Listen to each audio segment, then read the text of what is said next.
오늘 그 창세기 세 번째 시간입니다. 오늘 우리가 이 창세기 말씀을 계속 배우면서 하나님을 더욱더 알아갈 수 있는 그런 마음이 되기를 원하고, 창세기 말씀을 더 깊이 알고 싶다라고 하는 그런 마음의 소원이 생길 수 있기를 바랍니다. 오늘 나오는 내용이 그 유명한 선악과입니다. 선악과. 그래서 오늘 제목이 선악과 그것이 알고 싶다입니다. 우리 신앙생활을 하는 분들은 대부분 아마도 그런 생각을 한번 해보셨을 것입니다. 선악과가 도대체 왜 하나님이 이렇게 선악과를 만드셨는가? 선악과를 만들지 않았으면 사람이 타락도 하지 않을 것이고 우리가 이 고생도 하지 않았을 터인데, 괜히 선악과를 만드셔서 결국은 이렇게 죄를 짓고 이렇게 고생이 된 게 아니냐, 왜 하나님이 하필 선악과를 만드셨을까, 이런 생각들을 아마 다 한 번씩은 좀 해보지 않았을까 생각이 듭니다. 근데 오늘 우리가 이 선악과에 대한 이 주제를 같이 좀 생각하면서 여기에 담겨 있는, 어쩌면 어떤 창세기 한 부분에 속하는 그런 내용이 아니라 이게 성경 전체를 아우를 수 있는 가장 중요한 복음의 핵심이 바로 이 선악과라고 하는 것을 생각해 보기를 원하는 것입니다. 우리가 먼저 생각하고 싶은 것은 이 성경의 중심이 무엇이냐, 성경은 무엇을 결국은 얘기하고 있느냐라고 하는 것을 생각해 보기를 원합니다. 우리가 성경 그러면 무엇입니까? 하나님의 말씀 이러잖아요. 하나님의 말씀, 성경은 하나님의 말씀이다. 이것을 우리가 신앙 안에서 가장 중요하게 생각하는 것입니다. 성경은 하나님의 말씀이다. 만약에 성경을 하나님의 말씀으로 인정하지 않는 사람이 성경에 대해서 이렇다 저렇다 논하는 것은 의미가 없다고 생각이 됩니다. 왜냐하면 성경은 하나님의 말씀은 하나님을 알게 하고 그 하나님이 어떤 분이시고 또 그 하나님을 우리가 믿어야 된다라는 것에 대해서 얘기하고 있는, 말씀하고 있는 살아계신 하나님의 말씀이기 때문에 그렇습니다. 그래서 이 전제가 중요합니다. 그래서 결국은 이 성경의 모든 내용은 하나님을 우리가 어떻게 이해하고 하나님과 어떤 관계를 맺고 있느냐가 가장 중요한 핵심이다라고 얘기합니다. 그래서 우리가 하나님 할 때 하나님에 대해서 여러 가지 표현을 쓰는데, 하나님은 왕이시다. 하나님 왕이시고, 또 다윗과 같은 이 시적인 기질이 있는 이 다윗은 여호와는 나의 목자시다 이렇게 얘기하고, 하나님은 우리의 주인이시다. 결국 이 얘기는 뭐냐면, 하나님이 우리 인생의 주인이냐 아니면 내가 인생의 주인이냐, 이것이 가장 중요한 핵심이다라고 하는 것입니다. 하나님을 나의 왕으로, 나의 주인으로, 나의 생명의 주인으로 고백하지 않는 인생은 결국은 자기가 그렇게 말하지 않는다 할지라도 그 자기 인생의 주인은 결국은 자기일 수밖에 없습니다. 그렇지 않습니까? 그래서 결국은 우리가 죄에 대해서도 얘기하고 있고 구원에 대해서도 얘기하고 있고 매일매일 믿음의 삶을 살아가는 모든 이 얘기들은 결국 이 싸움입니다. 누가 내 인생의 주인이냐, 하나님이시냐 아니면 내가 인생의 주인이냐.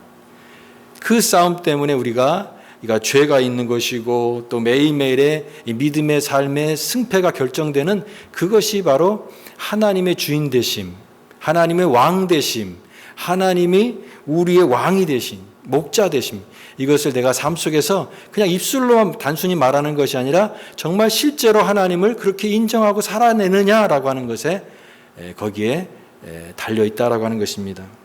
그런 의미에서 선악과도 이런 맥락에서 우리가 이 선악과를 생각해 보기 원합니다.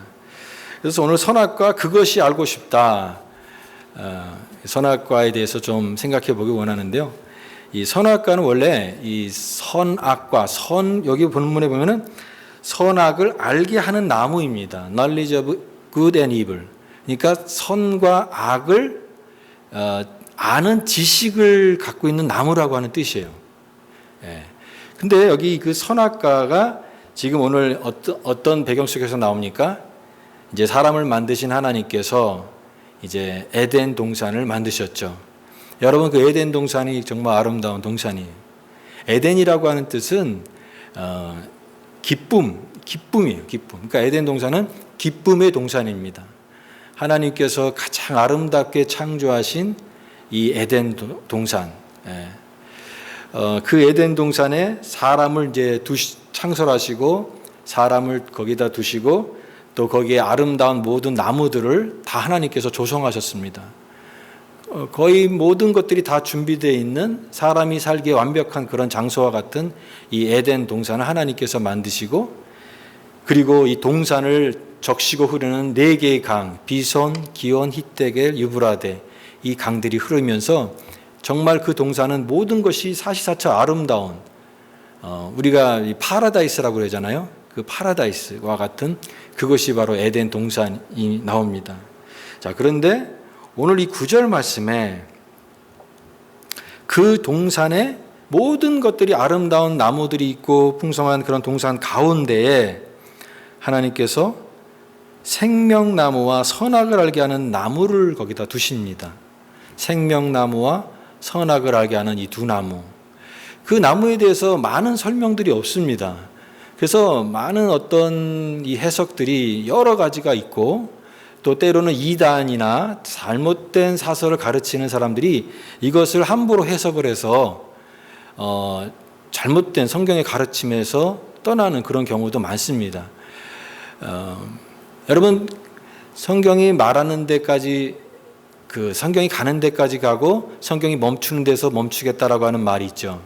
우리가 성경에서 말씀하시고 가르쳐 주시는 내용에 대해서 우리가 알아야 되지만 그 너머를 우리가 함부로 내 지식과 내 경험을 가지고 이야기하거나 해설하거나 설명하면은 잘못될 수가 있습니다. 그래서 우리는 이 말씀, 오늘 말씀의 내용을 통해서 또 성경 전체의 내용과 부합되는 그런 이해를, 바른 이해를 가져야 된다라고 하는 것입니다. 자, 그런데 결국 중요한 것은 이 모든 나무보다 중앙 가운데에 있는 눈에 딱 띄는 장소에 선악과가 있다라고 하는 것이죠. 선악을 알게 하는 나무를 왜 금하셨을까? 선악을 안다라고 하는 게 그러면 나쁜 건가? 이렇게 생각해 볼 수가 있습니다. 선악을 알게 하는 그랬습니다. 아는 나무, 알게 하는 나무. 근데 여러분, 아는 것도 두 가지가 있다라는 것을 생각해 보기를 원합니다.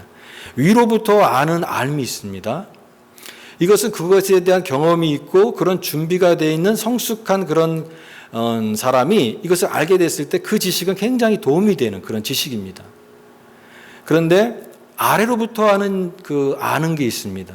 그것은 이 지식을 가졌는 당사자가 그와 같은 준비가 되어 있지 않는 미성숙한 사람이 그런 지식을 갖게 됐을 때 오히려 그 지식이 도움이 되기보다는 오히려 화가 되고 어려움을 초래할 수 있는 그런 지식이 있을 수 있다.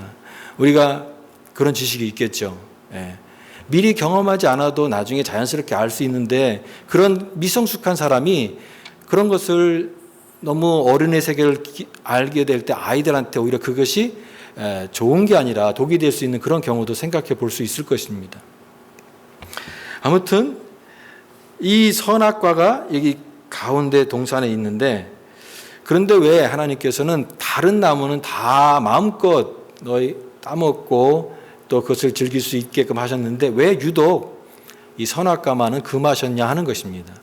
그리고 이것이 선악과를 이렇게 먹지 말라고 하는데 이 명령이 굉장히 강한 명령입니다. 굉장히 강한 명령이 17절 말씀에도 보면 내가 먹는 날에는 반드시 죽으리라 라고 하셨으니까 이 금지 명령, 금령이라고 하죠. 그냥 이러면 안 된다 하는 그런 정도가 아니라 절대로 먹으면 안 된다, 죽는다, 이렇게 엄격하게 금하신 하나님의 그 말씀이다라고 하는 것입니다. 여러분, 한번 이 내용을 머릿속에 상상을 해보면서 우리가 마치 그 첫 번째 사람인 것처럼 한번 생각해 보십시오. 하나님께서 아름다운 세상을 만드시고 이 땅을 만드시고 거기에 모든 이 자연 만물이 너무너무 아름답습니다. 거기에 사는 이 인간은 너무 모든 게 자유롭습니다. 새들과 또 자연의 그 아름다운 풀과 또 시냇물이 흐르는 물소리, 따뜻한 햇빛, 이 모든 것을 자유롭게 즐기면서 모든 게 너무너무나 풍요롭고 행복했을 것입니다.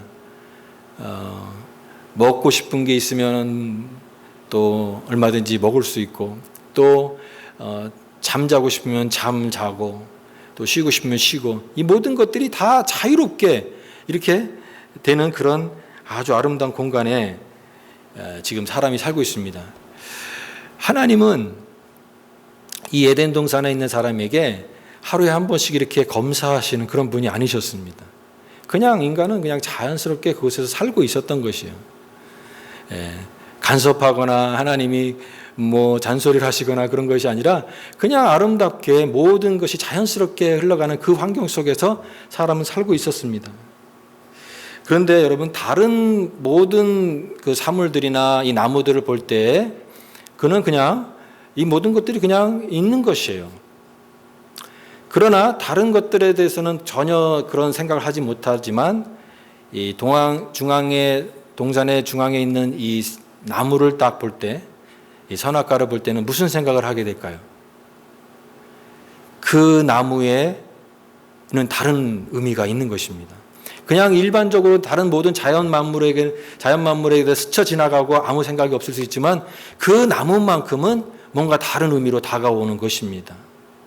왜냐하면 그게 말씀하신 하나님이 생각나기 때문에 그렇습니다. 이 나무를 먹지 마라. 먹으면 정령 죽으리라고 말씀하신 그 하나님이 생각나게 된다라고 하는 것이에요. 우리는 보통 이 선악과 하면은 이 나무 자체에 대해서 굉장히 막 주목합니다. 그래서 이 나무 자체가 무슨 신비한 능력이 있고, 또 여기 생명나무도 나오는데 생명나무 자체에서 무슨 생명이 막 흘러나오고 뭐 이런 신비한 주술적인 그런 생각을 하게 되는데, 여러분 그것이 아니라 이 나무는 그냥 나무예요. 중요한 우리의 초점은 뭐냐면 그 나무에 말씀하신 하나님의 그 존재라고 하는 것입니다. 이 나무에게 의미를 부여하시고 명령하시고 말씀하신 그 하나님의 존재를 그 나무를 통해서 계속 생각하게끔 하는, 그것이 바로 이 선악과라고 하는 것입니다. 마치 우리가 이게 쉽게 설명하면, 이해하기 쉽게 설명하면, 하나님께서 이 동산을 만드시고, 자, 너희들, 그때 이제 뭐 너희들이 아니겠죠. 그러니까 지금 남자 혼자 있으니까, 자, 내가 이렇게 아름다운 세상을 지었으니 너는 이곳에서 자유롭게 살아라. 행복해라. 아무 것에 거리끼지 말고 마음껏 살아라. 내가 너를 사랑한다. 너는 가장 존귀한 존재야. 늘 행복한 존재가 되길 바란다. 그렇게 말씀하시면서, 그런데 한 가지는 잊지 마라. 너는 내가 만들었다. 그것을 말씀하시는 하나님이십니다. 그러면 어떻게 이 모든 환경 속에서 하나님을 계속 의식하고 하나님이 자신을 만들었다는 것을 어떻게 그러면 가르쳐 줄 수 있을까라고 했을 때, 그 당시에는 문자가 없으니까 하나님이 나무라고 하는 그림 언어를 통해서 하나님이 이 인간에게 말씀하시는 거예요. 자, 여기 중앙에다가 잘 보이는 나무, 저기 나무 잘 보이지? 그 나무를 보면서 너는 늘 나를 기억하렴 라고 주신 것이 바로 선악과입니다. 좀 어떻게 보면은 우리가 이해하기 쉽게 이렇게 설명할 수가 있을 것 같습니다. 선악과는요, 나를 만드신 하나님을 기억하는 것입니다. 여러분, 그런 의미에서 선악과는 이 구분선입니다. 하나님과 사람 사이를 구분하는 그 구분선이 바로 선악과입니다. 우리가 이 기준이라고 하는 것이 참 중요한데요. 우리가 이 운전을 할 때에 어떤 방향으로 갈지를 기준이 있기 때문에 이쪽으로 동쪽으로 갈지 서쪽으로 갈지가 기준이 나옵니다. 근데 만약에 여러분, 우리가 우주에 자동차를 운전하고 갈 때 어디가 동쪽이고 어디가 서쪽이고 어디가 북쪽입니까? 우주에는 방향이 없을 수 있습니다. 왜 그렇습니까? 기준이 없으면 방향도 없다라고 하는 것이죠. 하나님께서 우리가 이 세상을 살아가는 이 인간을 만드시고 나서 사람이 어떤 기준이 없으면 내가 하나님인지 내가 사람인지 이런 어떤 그런 것을 의식하지 못하고 살아가는데, 바로 이 선악과는 하나님과 인간 사이를 구분하는 이 기준이 된다라고 하는 것입니다. 제한과 한계를 두셔서 거기에 순종하게끔 함으로써 사람은 사람다워지고 하나님은 하나님 되시는 것입니다. 사람의 가장 사람됨이 드러나는 그것이 뭐냐면 하나님과의 관계성 속에서 하나님의 그 정하신 그것을 따를 때, 순종할 때 그 인간다움이 가장 나타나는 것이에요. 그래서 그 하나님과 인간 사이에 올바른 관계를 세워주기 위해서 바로 이 선악과가 존재하는 것입니다. 우리가 자유의지라고 하는 말을 합니다. 자유의지는 내가 마음대로 할 수 있다라고 하는 그런 것이죠. 하나님 우리를 로봇으로 만들지 않으시고 프로그램을 해서 이런 방향으로 가라라고 만들지 않으시고 이런 방향으로도 갈 수도 있고 저런 방향으로도 갈 수도 있고 이것을 선택할 수도 있고 어길 수도 있는 자유의지를 주셨습니다. 그러니까 그런 자유의지가 선악과라는 기준을 통해서 그 기능이 발휘되게끔 되어 있습니다. 선악과가 없다면 우리가 자유의지를 발휘할 수 있는 기능이 없게 되겠죠. 왜냐하면 그런 기준 자체가 없으니까 뭘 해도 그게 내가 자유의지로 하는 것인지 아니면 내가 프로그래머화돼서 그것을 하는 것인지 알 수가 없는 것이죠. 이와 같은 기준선이 된다라고 하는 것입니다. 물론 하나님께서 이렇게 저와 여러분을 자유롭게 선택할 수 있는 의지를 주셨어요. 그게 하나님께서 우리를 다른 어떤 피조물보다 고등한 정말 특별한 존재로 우리에게 그런 하나님의 형상을 따라 우리에게 이런 자유의지와 이런 것을 주신 것입니다. 물론 그 자유의지를 가짐으로써 사람에게는 하나님의 뜻을 따라 살아갈 수도 있지만 또 그 반대편으로 갈 수도 있는 그런 위험이 항상 내포되어 있는 것입니다. 여러분 하나님은 그런 위험을 감수하신 것입니다. 하나님 편에서는. 그러나 하나님 원하시는 진정한 순종은 로봇처럼 기계적으로 순종하는 그 순종이 아니라 내가 그렇게 살 수도 있고 살지 않을 수도 있는 이 선택의 자유로운 의지가 있는 상황 속에서 하나님을 선택하고 하나님 말씀을 순종하는 그 복종을 기뻐하시기 때문에 우리에게 이런 자유의지를 주신 것입니다. 이게 축복이에요. 은혜입니다. 그런데 우리는 이 참된 순종을 이루지 못하고 왜 그러면 이런 자유의지를 줘서 결국 우리 인간이 타락하게 되지 않았냐, 결과론적으로 이렇게 생각하기 쉬운데 여러분 마치 이것은 우리가 아까 서두에도 얘기했던 것처럼 왜 하나님이 그거 만들지 않았어 이런 고통도 없을 텐데 왜 이렇게 하나님 만드셔서 고통을 주셨느냐라고 하는 그 앞부분으로 다시 돌아가는 것입니다. 근데 마치 이것은요 이런 것입니다. 어떤 사람이 차를 타고 가다가 차가 사고 났어요. 차가 사고 나니까 화를 내면서 누가 이 차를 만들어가지고 이렇게 고통을 만들게 했냐라고 이렇게 화를 벅벅 내는 사람이 있다면 그 사람에 대해서는 할 말이 참 없겠죠. 어머니가 자녀들에게 너희들 마음껏 놀아라 그러면서 마당에서 마음껏 놀게끔 내버려두고 또 이렇게 잠깐 자리를 비우셨습니다. 근데 마음껏 놀던 아이가 어떻게 잘못하다가 이게 다쳤어요. 머리가 다쳤어요. 그리고 나서 어머니한테 불평합니다. 어머니가 마음껏 놀라고 하다가 이렇게 다쳤잖아요. 라고 이 아이가 우긴다면은 어떻게 대답하시겠습니까? 마치 그런 것이죠. 우리에게 하나님께서 자유의지를 주셨지만 그 자유에 대한 책임은 우리에게 있는 것입니다. 내가 선택할 수도 있고 또 선택하지 않을 수도 있는 그런 자유의지 속에서 하나님의 뜻을 따르는 그것이 온전한 순종이고 그것이 하나님이 그것을 기뻐 받으시는 순종으로 우리에게 주신 것입니다. 그러나 여러분 중요한 것은요 늘 놓치지 말아야 될 것은 우리 하나님의 성품입니다. 하나님은 까다로운 분이 아니시고요. 하나님은 아주 예민하게 화를 내시는 그런 분이 아니세요. 우리가 성경에서 만난 하나님 어떤 분이십니까? 하나님은 사랑의 하나님이세요. 우리를 왜 만들었겠습니까? 우리를 골탕 먹이고 우리를 어려움을 주려고 만드셨습니까? 아닙니다. 우리에게 복을 주시고 생육하고 번성하고 가장 아름다운 하나님의 아름다움을 이 세상 가운데 살아가면서 가장 지극한 행복을 누리며 살아가는 존재로 만드신 게 우리예요. 그렇게 아름다운 존재로 하나님 우리를 만드셨습니다. 근데 하나님 우리를 그러면 어떻게 사랑하시느냐라고 얘기했을 때 저는 이 울타리 개념을 생각해 보고 싶습니다. 울타리. 여러분 가장 소중한 것은 항상 울타리가 필요합니다. 가정도 울타리고요. 우리가 믿는 이 신앙도 울타리가 있습니다. 하나님은요, 우리를 은혜 안에 이렇게 두시기 위해서 이 울타리라고 하는 개념을 사용하십니다. 그런데 그런 안에 우리가 그 은혜를 누리기 위해서는 중요한 것은 뭐냐면 그 울타리에 머물러야 되는 것입니다. 다른 얘기로 하면 그 울타리 안에 머물면서 하나님의 뜻에 순종하는 것이 되는 것입니다. 근데 어떤 사람은 이 울타리가 나한테 거추장스럽다.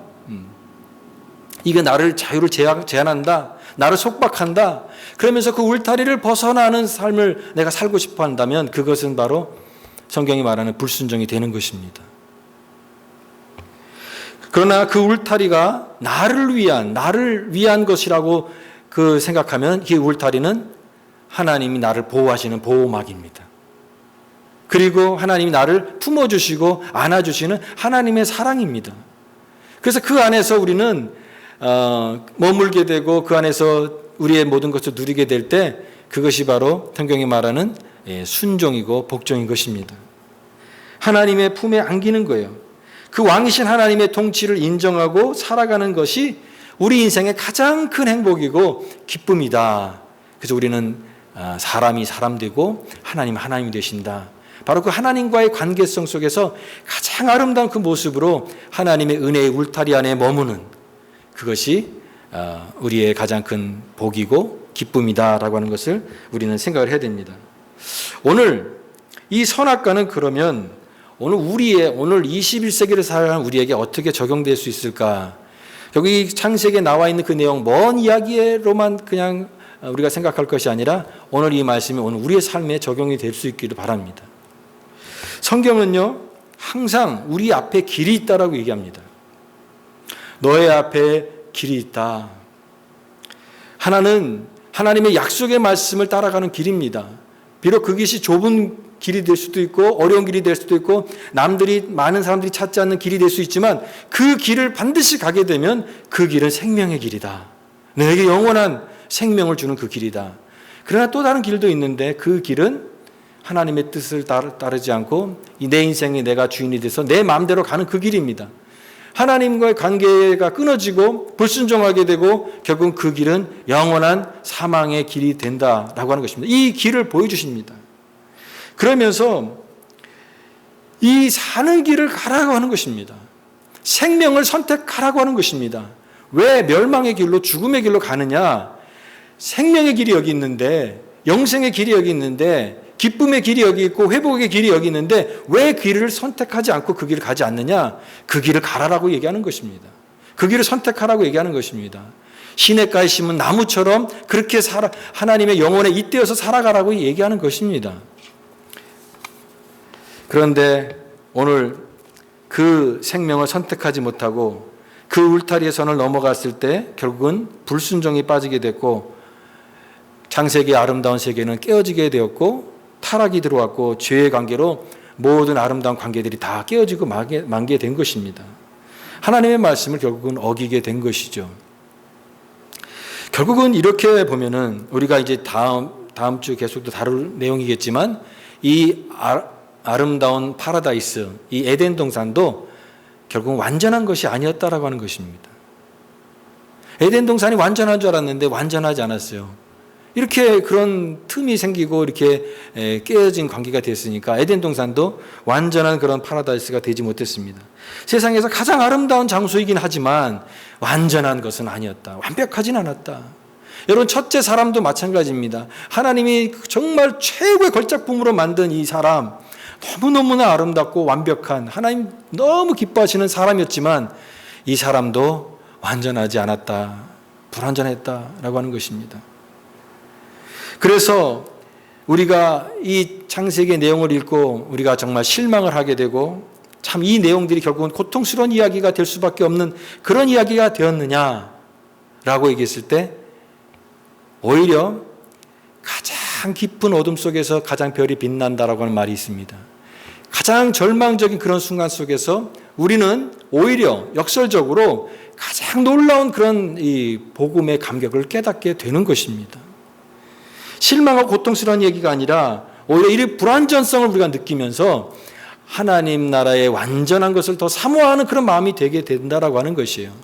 여러분, 이 에덴 동산의 완전한 모습이 무엇입니까? 하나님 나라입니다. 에덴은 불완전하지만 하나님 나라는 완전한 나라입니다. 여러분, 첫 번째 사람인 아담은 불완전한 존재였지만 이 땅 가운데 육신의 몸을 입고 오신 두 번째 아담, 예수 그리스도는 온전하신 분이셨습니다.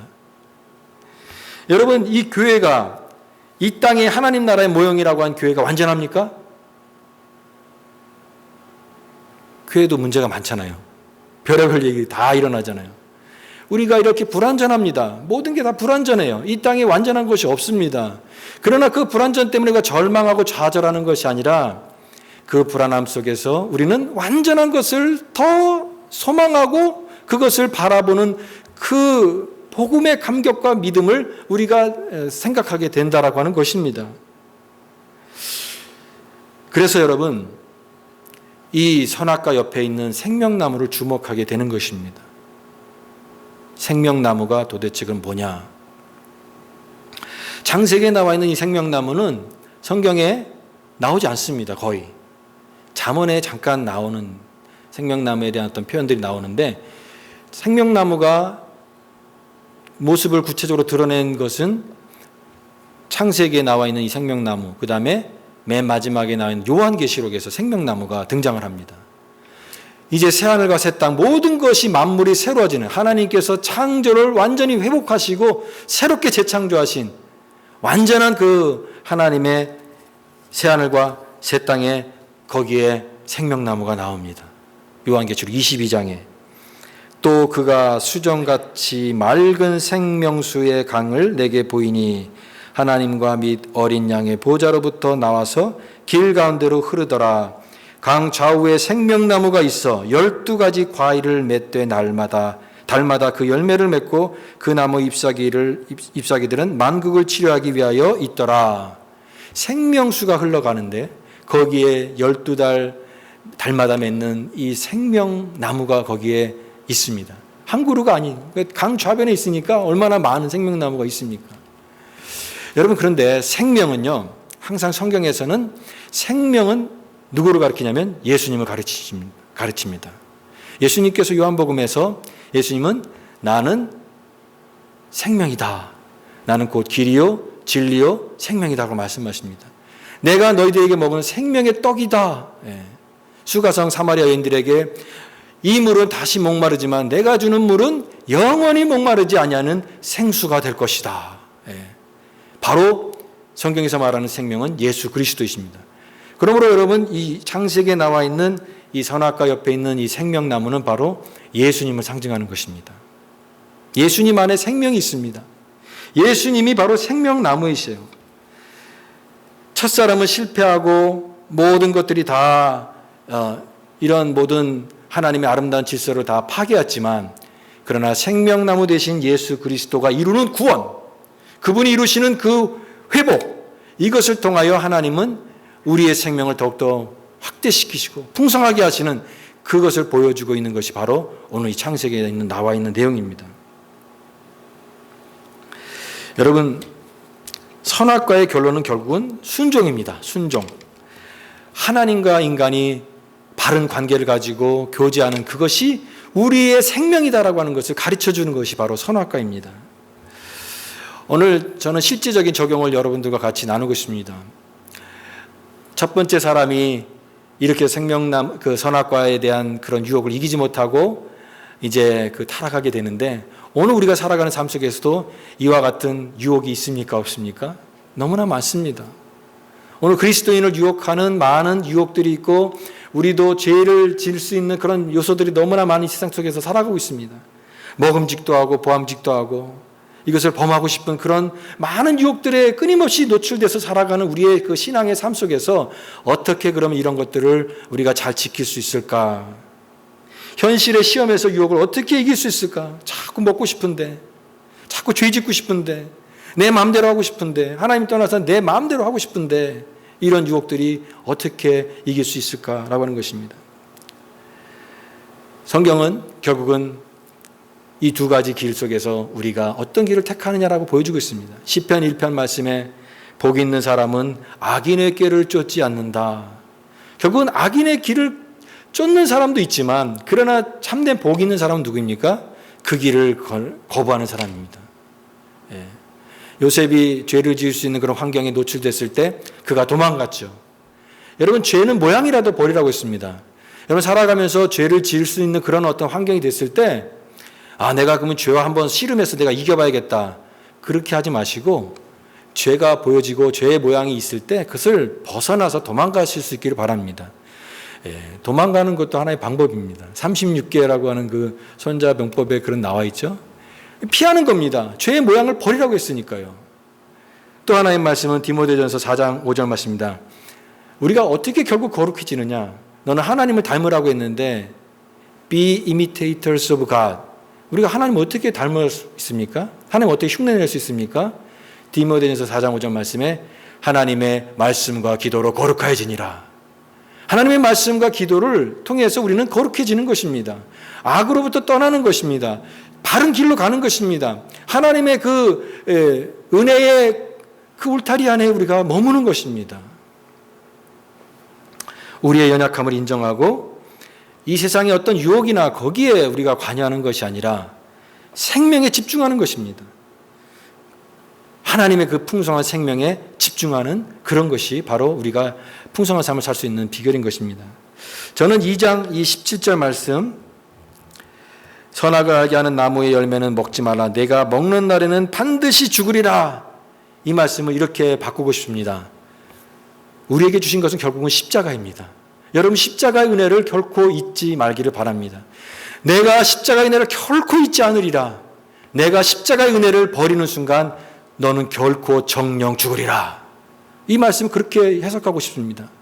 하나님, 내가 살아가는 동안 절대 십자가의 은혜를 잊지 않게 하여 주옵소서. 그게 죽음이고 하나님으로부터 단절이고 하나님으로부터 불순종이라는 것을 날 깨닫게 하시고 내가 하나님의 구원받은 백성으로서 십자가의 은혜를 아는 그 감격과 은혜를 결코 떠나지 않고 살게 하여 주옵소서. 이런 결단과 결심을 할 수 있는 우리 모두가 될 수 있기를 바랍니다. 여러분, 코로나 시대에는 이 생명이 소멸하고 생명을 위협하는 그런 시대에 저희가 살고 있습니다.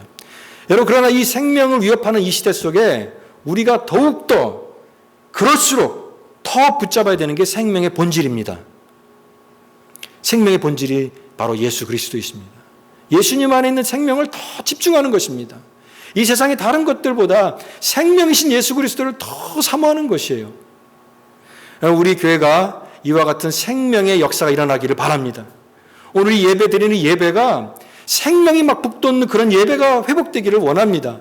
우리의 메마른 심령 가운데 예수님이 주신 그 생명이 막 활활 타오르는 그런 교회와 우리 성도가 될 때 코로나, 우리의 죽음을 위협하는 모든 것들, 이 세상의 모든 유혹들 담대하게 이길 수 있는 하나님의 사람으로 능력 있게 설 줄 믿습니다. 이 생명운동을 하기를 원합니다. 하나님, 우리 가정에 생명을 주옵소서. 우리 교회에 생명을 주옵소서. 내 메마른 심령에 예수 그리스도의 생명이 흘러가게 하여 주옵소서. 그 은혜가 우리의 삶을 변화시키고 하나님 앞에 더 가까이 나아가는 그런 은혜가 되어야 될 줄 믿습니다. 오늘 이 은혜가 생명이 저와 여러분의 삶 가운데 풍성하게 임하기를 간절히 바랍니다.